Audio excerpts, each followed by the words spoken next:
Ya memang selama ini pemerintah menganggap tidak memperhatikan tenaga honorer. Sepakat. Mungkin Bapak Ibu ingat perangkat desa sampai demo se-Indonesia minta dijadikan PNS. Akhirnya kami nego toh.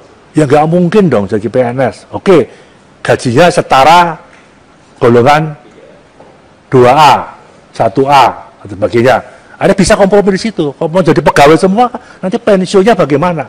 Nah, ini kan kita kompromi, Pak. Itu aja. Jadi tahun 2005 sampai 2014, pemerintah sudah mengangkat 1.070.092 orang tenaga honorer kategori 1, yaitu THK 1 dan tenaga honorer kategori 2. Besar loh Pak, 1 juta ini. Tahun 2018, ya ini menjelang pilpres biasalah, ya. Jadi pemerintah sudah mengangkat 6.711 orang THK 2, termasuk tadi yang perangkat desa tadi, disesuaikan tadi, yang memenuhi syarat untuk menjadi PNS melalui seleksi dengan kemudahan-kemudahan yang diberikan. Jadi nanti Pak BKN yang menjelaskan bagaimana kemudahannya itu. 2019, yang tidak, karena kita masih sibuk pandemi, Pak Presiden dan mengeluarkan kepres percepat 51.293 orang itu menyeleksi THK 2 dan yang memenuhi syarat mengikuti seleksi P3K dengan afirmasi tentunya dengan beberapa kemudahan sudah 51.293 yang saya sedang proses SK-nya sedang dibahas di sini. Tahun 2021 ini pemerintah membuka kesempatan lagi, tapi khusus untuk tenaga honorer guru. Membuka kesempatan lagi guru untuk mengikuti seleksi guru melalui skema pegawai pemerintah dengan perjanjian kerja. Itu kan domainnya Mendiknas. Ya kami ikut saja dengan Pak BKN di sana. Jadi melalui program ini, pemerintah juga memberikan kemudahan-kemudahan lagi yang nggak bisa kami sampaikan. Itu. Tenaga honorer diberikan kesempatan untuk mengikuti seleksi sebanyak 3 kali. Nah, sudah 3 kali lagi. Di samping itu tenaga honorer juga diberikan kesempatan untuk meningkatkan kemampuan agar dapat lulus seleksi. Nah, nanti Pak Bima yang punya strategi itu. Dan ini untuk meningkatkan kemampuannya agar dapat lulus seleksi dengan modul-modul yang sudah diperkenalkan oleh Diknas maupun oleh BKN. Jadi Pak Anwar di tahapannya sudah kita banyak ambil kesempatan.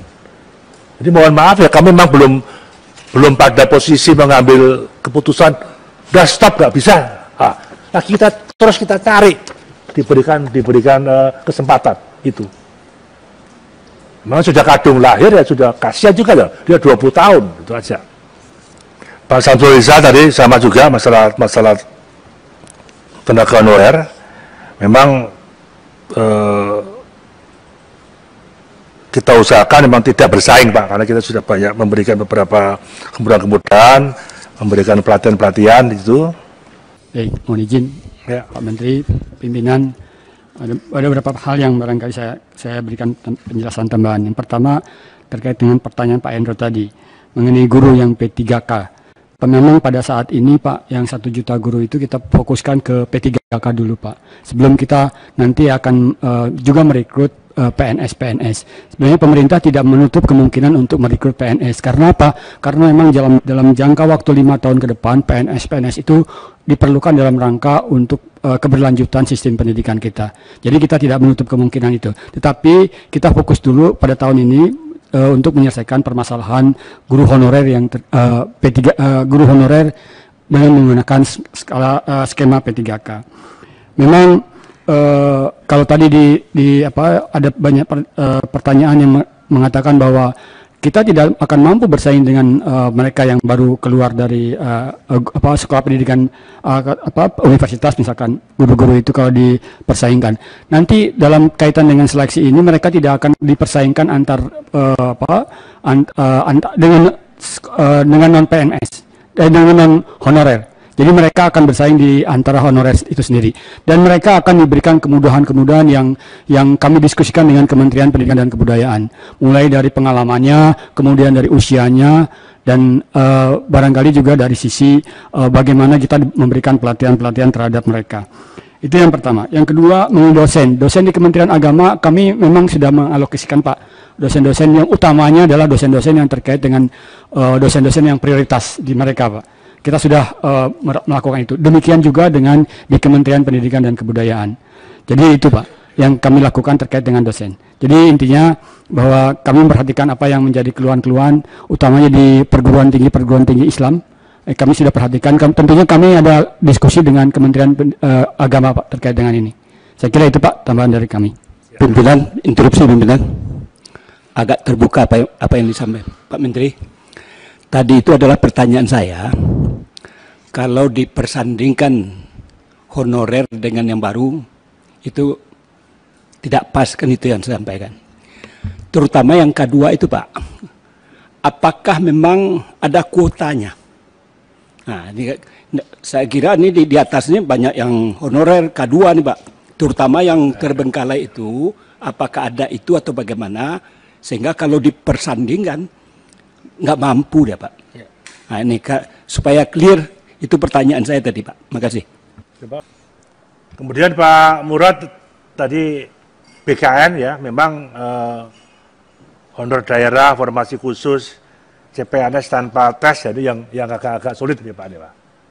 Tapi nanti akan dijawab oleh Pak Bima. Pak Teddy memang tadi CPNS P3K yang tidak memenuhi persyaratan, itu memang saya kira sudah kita banyak coba diberikan 3 kali tes, banyak hal yang menjadikan peluang. Tapi kuncinya sudah kita sepakati untuk kebutuhan CPNS sekarang ini sesuai kebutuhan, bukan sesuai keinginan. Karena maka kita pangkas. Kalau kita lepas, wah bisa luar biasa. Ya, semacam di DPR saja ada hal yang sudah bisa kita kompromikan. Kemudian bagaimana usul untuk staf khusus, nah, itu bagaimana tunjangannya, itu sudah kita bahas. Tapi karena kan ini belum bisa karena masih masalah-masalah kondisi keuangan misalnya, itu saja saya kira. Jadi itu Pak Teddy, jadi ya memang K2 kita kasih kemudahan sampai berbagai macam. Tadi yang Bapak selalu singgung, ini menarik, bayi yang sudah kadung lahir, ya mari kita bimbing dengan baik dengan sesuatu yang ada itu. Pak Sodik saya kira tadi sudah jelas ya bahwa banyak yang mengusulkan ASN kayak TNI Polri, saya kira enggak lah. Menurut saya kalau tidak, tetap seperti ini, tapi dalam fungsi dan tugasnya ya dia harus profesional. Nah, termasuk P3K yang guru, kepala sekolah ya nanti jangan diiming-imingi jadi kepala dinas. Kepala sekolah jadi pimpro, lebih enak ngurusi pimpronya dong daripada ngurusi itunya, saya kira itu. Pak Teguh. Baik, sebenarnya untuk tenaga honorer K2 juga sudah kita tarik Pak datanya dari BKN kemudian ke Dapodik, ya, kemudian disinergikan. Nanti barangkali dari Pak Kepala BKN menyampaikan prosesnya seperti apa, Pak. Seperti itu. Jadi memang mereka tidak dipersaingkan dengan mereka yang di luar sana, Pak. Tetap dipersaingkan di antara mereka dengan diberikan kemudahan-kemudahan semuanya, Pak. Jadi sedikit demi sedikit memang kita berupaya menyelesaikan permasalahan-permasalahan seperti ini, Pak. Jadi kami berdiskusi terus dengan masing-masing kementerian dalam kaitan dengan itu, Pak. Ya, baik. Nah ini guru sekarang di P3K kan, padahal menurut saya sejarah kemerdekaan kita bahwa yang diotonomikan 7 itu seharusnya ada 9, pendidikan dan kesehatan. Itu amanat undang-undang, amanat pembukaan Undang-Undang Dasar 45 untuk mencerdaskan bangsa. Nah ini setelah didesentralisasikan, diajar lagi P3K. Nah, ini arahnya negara kita mau kemana? Terima kasih. Silakan. Jadi konsep PNS dan P3K dalam undang-undang itu kan, kalau kita boleh membreakdown lagi, PNS itu adalah orang-orang yang membuat kebijakan. dia civil servants. Sedangkan public servants yang pelayanan publiknya itu P3K, Pak. Kenapa begitu? Karena ini lebih mudah untuk dikelola kompetensinya. Karena mereka kemudian tidak perlu lagi berkutat dengan administrasi. Guru-guru ini kan sekarang lebih banyak mengumpulkan angka kreditnya. Administrasi itu lebih banyak daripada mengajarnya. Kalau mereka P3K, maka mereka tidak memerlukan lagi mengelola administrasi mereka. Ini lebih pada kompetensi mereka. Mereka mengembangkan kompetensi sendiri. Nah ini kami sudah diskusi panjang lebar dengan teman-teman di Dikbud.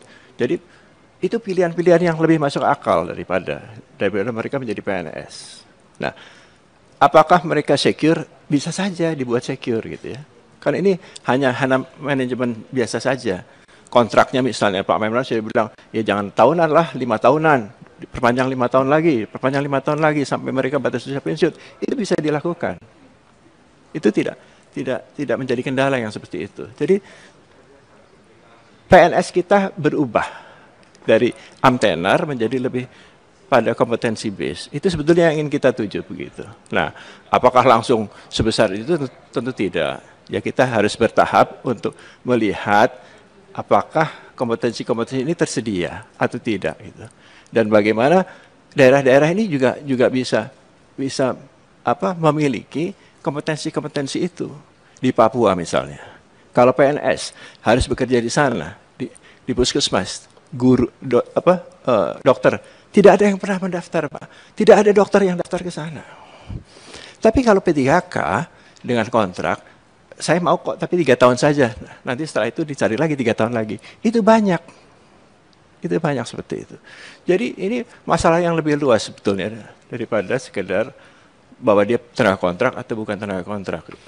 Nah ini yang sedang kami coba untuk diskusikan terus-menerus di teman-teman di pemerintahan sehingga kita bisa membuat suatu kebijakan-kebijakan yang lebih bermartabat untuk tenaga-tenaga honorer itu, Pak.